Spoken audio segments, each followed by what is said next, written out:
I hope you enjoy this episode of It's Me or the Dog. For my interactive online dog training courses and other free resources to help you live your best life with your dog, visit my official site, positively.com. And if you want to become a professional dog trainer, learn how my team and I can help you chase your dreams at the Victoria Stilwell Academy. Links to both sites are in the description. And now, enjoy the show. Today's challenge, a very demanding long-haired Dachshund, whose relentless gnawing and tugging of clothes I've pretty much reached my limit. and deafening din It's so loud. are making his owner's life Tiggy will bark at anything. a total misery. If I had to give him up, that would be the worst thing that could ever happen.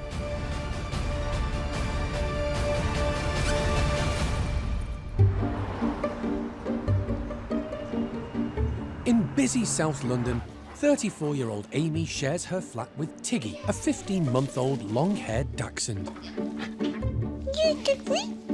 Just over a year ago, she adopted Tiggy when he was a puppy after dog-sitting him while his owner was on holiday. The owner came back, decided he was too barky, too anxious, and said she didn't want him anymore, so gave me the decision of either buying him or she would sell him. So I almost felt I didn't really have a choice.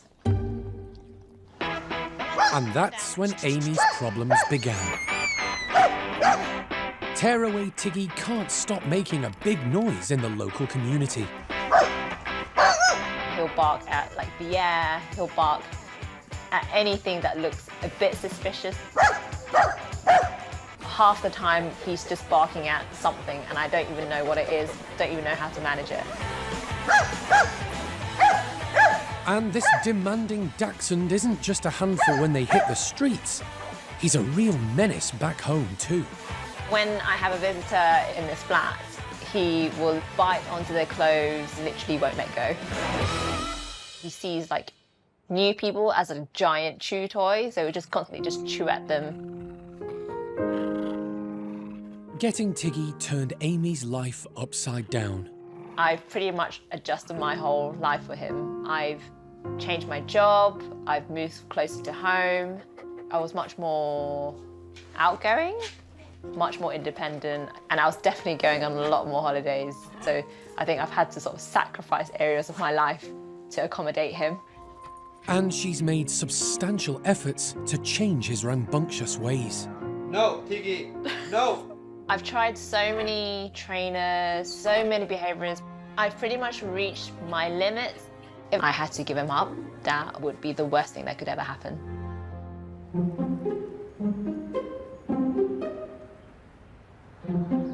Step forward, Victoria Stilwell, an accomplished dog trainer who's hoping to succeed where others have failed. You don't have to live in the countryside to give a dog a satisfying life. Many people do very well having dogs in flats and busy urban areas. And breeds like the Dachshund can make the perfect pet. However, what some people don't take into consideration is that with small breeds, sometimes comes very big noise.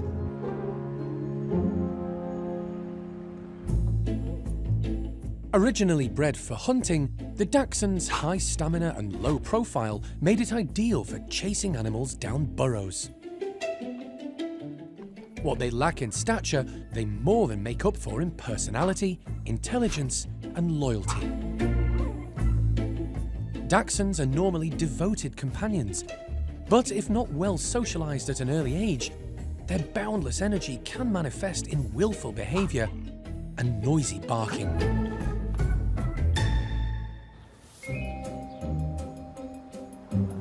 Before Victoria gets the lowdown on this demanding Dachshund, she needs to get up to Amy's high-rise apartment.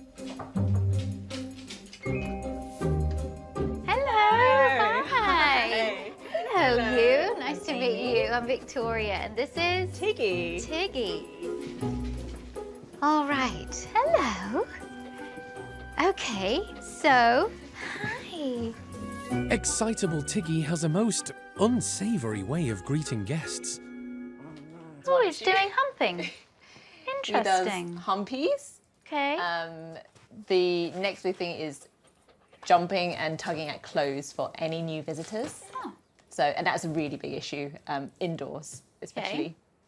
The other part is his reactivity outside to Okay. dogs, not just dogs. Oh, he's doing a little nibbles Yes, yeah, all on the clothes, not the skin, luckily, just the now. clothes. Yeah. So any visitor that comes in, he does this And too. especially children, I can't stop him. Right. So far, Amy's been unable to control Tiggy's compulsions, but Victoria has a special vocal technique she can use. And it halts him in his tracks. Thank you. Okay. That solved it. Victoria's high-pitched yelp disarms Tiggy. Unfortunately, the effect doesn't last long. So outside, you say that he is very reactive on the lead. Very outside so to everything. If he's with me, he's okay at the start. It takes something or like someone to trigger him. So if it's a dog, Okay. he'll start reacting to everything, like 10 times more. Okay. There's no way for me to calm him down. Victoria's seen enough, and before her clothes get ruined, it's time for a change of scene. Come on then, Let's go. mister. Now Victoria wants to observe how Tiggy reacts when they walk around the noisy neighbourhood. There's no dogs around. He's just barking. Is he always straining or does he walk quite well with you? He walks like quite well. He's not always like this. He's Yeah, never because like he wants this. to be It's with because them. there are people around. And walking Tiggy in such a busy place comes with unwanted consequences. Kids that'll bark back at him. It's not fun when people are barking at your dog, you Yeah. know, and they do, yeah, they think it's funny. And people will, like, almost, I feel like they are judging me as well because he barks, saying, this girl hasn't trained him. I was Yeah, like, yeah. I was like, you have no idea. I've invested Yeah. so much in training. Right, But yeah. I know, Tiggy, I know. He's definitely got something to say, doesn't he? Yes. Yes. Okay, let us just, let, Are you done? all right. Okay, I've seen enough. Let's go back home, okay? Come on, baby, let's go. Shall we go? Observations over, Victoria's keen to give her verdict on Tiggy's challenging behaviour. When did you first notice this gnawing at people? That first started when he was a puppy, and now he just tugs on at every person's clothes. Living with humans has been so amazing for dogs. It's made them a very successful species, right? But in the other way, confinement has caused so many issues. His grabbing onto people is fulfilling a need, Yeah. right? And his need for chewing and for interaction and for play and for connection. I do feel like he has a difficulty with connection, Yeah. and it's one of the ways he connects. He's relentless until eventually you either have to clap or you have to squeal or you have to go, no. Yeah. But the need to do this is what I want to focus on. Yeah. His behavior outside. Very interesting. Dogs react when they see other dogs. It's pretty normal, but he's barking at everything, but not one specific thing. And you know, Dachshunds have such incredible senses.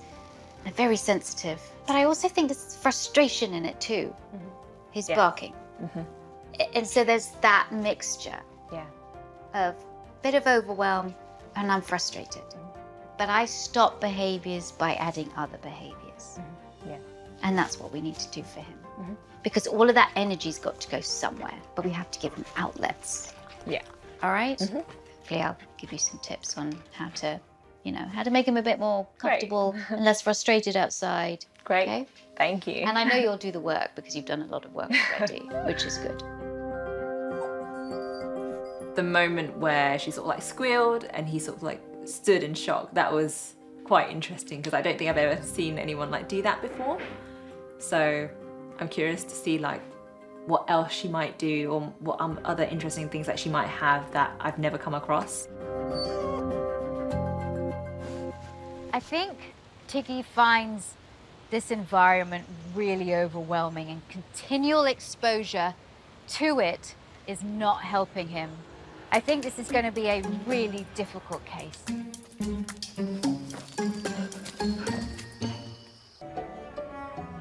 In hectic South London, Victoria's helping Amy and her demanding dachshund, Tiggy.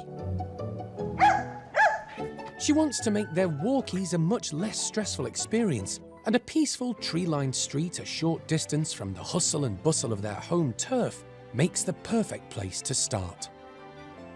He is so much quieter when he has grass around him, when he has trees that he can do stuff with. So for example, if I make this a sort of tree station whereby, oh, he comes here and he gets a little scenting game, brilliant. These tree stations, as Victoria calls them, are mentally enriching for Tiggy. All this sniffing and playing should help him cope with the stress of city living. I sort of use trees like this, markers to be different stations for different things to happen. So when we get here, this means that, oh, we're going to have a really fun game of scenting out this food on the ground. Oh yeah, isn't that good? So he's using that Dachshund nose. The next tree, he can have a snuffle mat. Yeah. So that there are stations along the walk where he can anchor himself to and go, oh, I know what's going to happen here. Yeah. This is predictable. Hopefully, in time, Tiggy will become less affected by the busy local environment. And the park where Amy regularly walks him isn't exactly a haven of tranquility either. There's so much that's frustrating him and irritating him right now. Yeah. I mean, there's people, there's bicycles, there's children.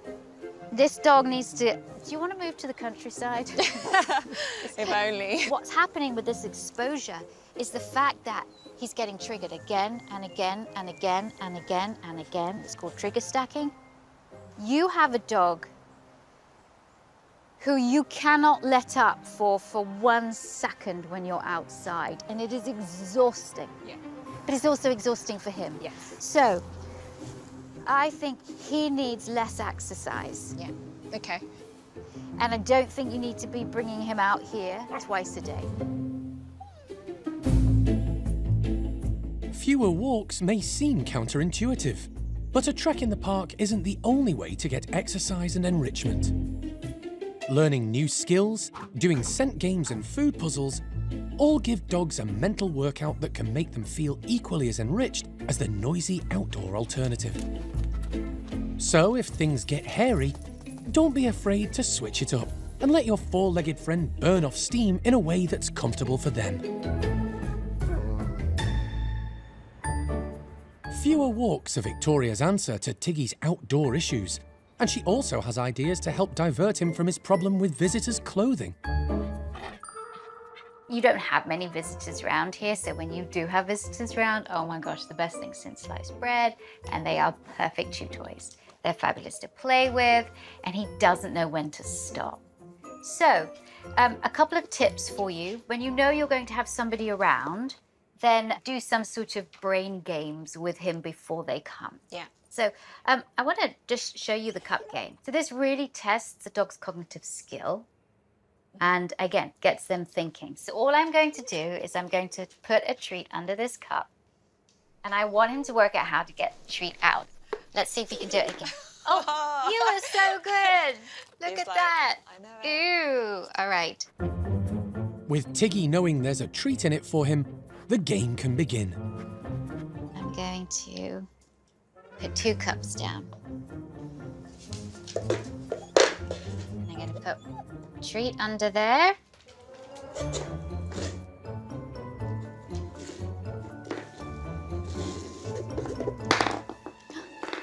What? There's a treat there?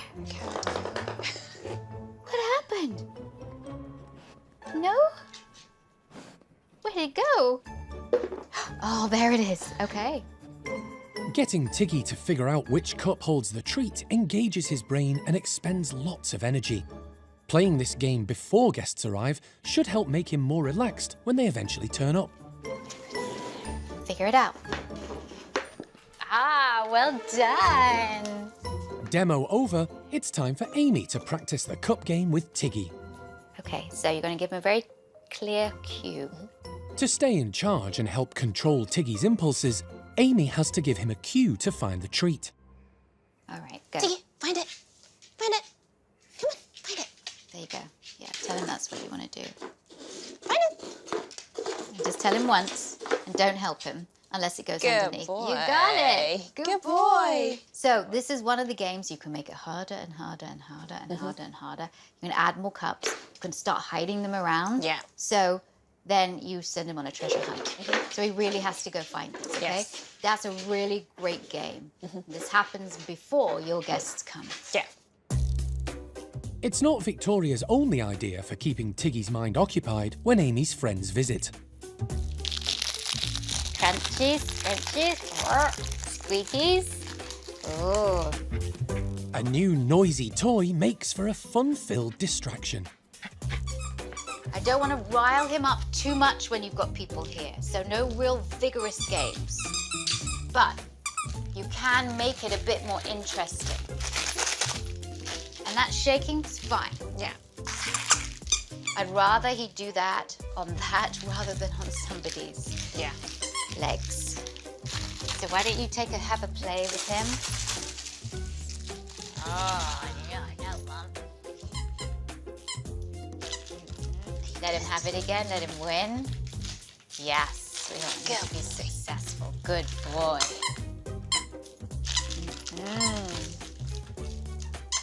And once these are done, they get put away. So they always retain their value.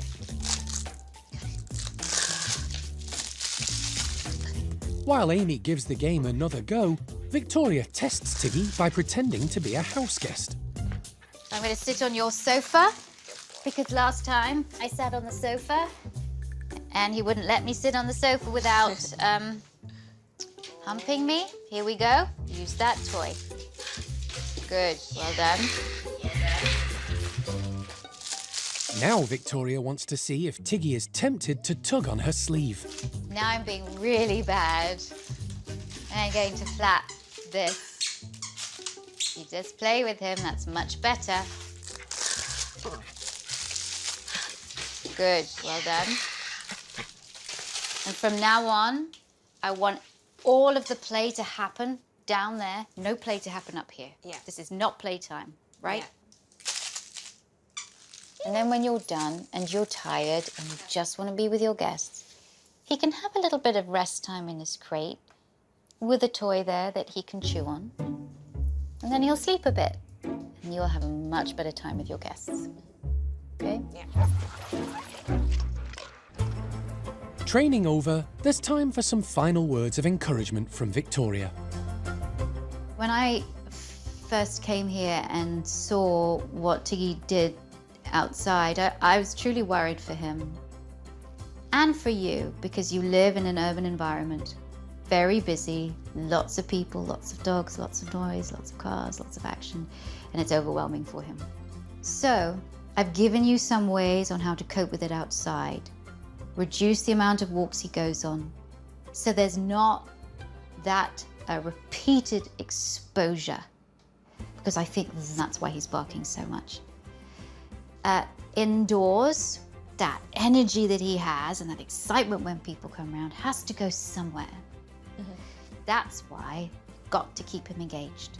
How do you feel now with just a few of these tips in place? I always thought, I don't think he needs to walk, but I've never really sort of got anyone to sort of like confirm that is the case. So yeah, that gives me like a lot of peace of mind. Bringing him down, all right? Brilliant, thank you. Well done.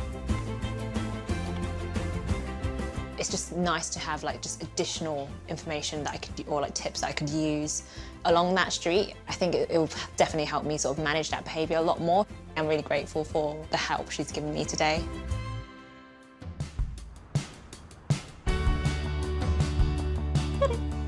Over the following weeks, Amy engages Tiggy with mentally enriching games that help reduce his clothes tugging and general stress. Tiggy's been doing really well on our walks. I'll make sure I use those like treat stations, so I call them cheese stations, so I'll drop treats along the way. He's so much more happy. Taking Victoria's advice on board, Amy's been walking Tiggy less frequently. And when they do go out, it's been to quieter green spaces away from the hustle and bustle of the city. If he doesn't want to walk, that's okay. Like, if he wants to turn back, that's fine. I think it's important to sort of listen to him, and so I've definitely been doing that a lot more. He's happy with like being far away from dogs. He's happy with play dates. So if I can just keep that going, I think like we'll have a very happy life together. Thanks for watching. If you love It's Me or the Dog and want more dog training tips and tricks, visit my official site positively.com. And if you're interested in learning more about becoming a dog trainer, check out the Victoria Stilwell Academy. Links to both sites are in the description. I'll see you online.